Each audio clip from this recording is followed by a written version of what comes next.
I think the important part for me is that someone's life is changed that day, when you perform, even if it's momentarily, even if they get to forget about their worries for that hour and a half that you play for, that is very rewarding to me. And it's quite a shame that during a time like this, people don't really have that outlet.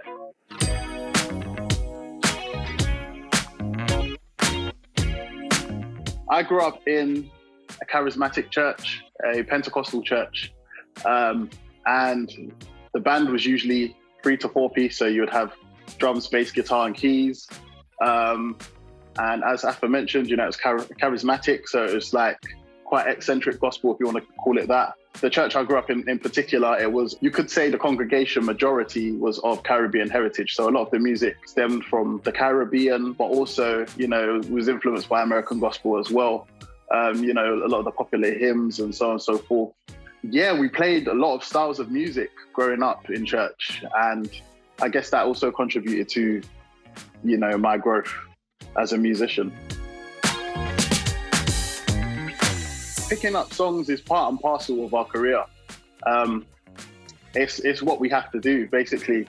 And even beyond my instrument, I try to, at times, break down parts to understand it even more. And I find that by breaking apart parts from a record on other instruments, especially like if it's a bass line, it helps me to understand the drums more rhythmically, if that makes sense, and finding new ways to lock in with the bass line, for example. But yeah, that is something that is a skill that is required to be in this industry. A lot of producers today, the way in which they produce, it isn't with a musician in mind. It's what works for the record.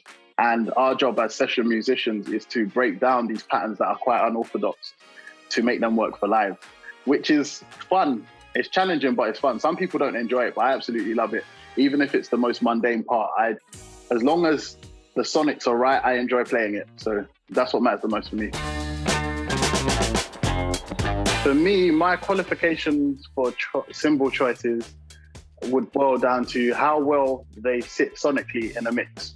What I tend to find with Sabian is that since I've played them, every sound engineer I've worked with always compliments them and says they sit well in the mix. And that's the thing, the range is so wide. Like if I'm turning up to rehearsals and it's a new artist, for example, I'll bring more than one set of cymbals with me. And it gives the sound engineer an opportunity to say, this ride isn't as potent, maybe use the other ride, or this crash doesn't have as much decay. So honestly, since I've joined them, I've never had a moment where I thought, this ain't gonna work for this project. Every single project I've used it on, it's just been perfect for me. And I've not looked back since. In terms of crashes, I think the legacy crash is just, you can't go wrong with it. It's a thin crash, traditional finish. I actually prefer traditional finish cymbals over brilliant, but there are some brilliant finish cymbals that I do like in the Sabian range. For example, the HHX Evolution 18-inch, and then the HHX Ozone as well. Can never go wrong with those two. But the legacy crash, for me, it just works in every application. And I think I've used it on every gig. I've used it on every gig since I've signed with Sabian in 2016. I think one of the words that comes to mind is integrity. And the reason why I use the term integrity is because whenever I play any style, I want to ensure that I've got the feel right. So whatever the groove is, whatever the syncopation is, I want to make sure that it's spot on.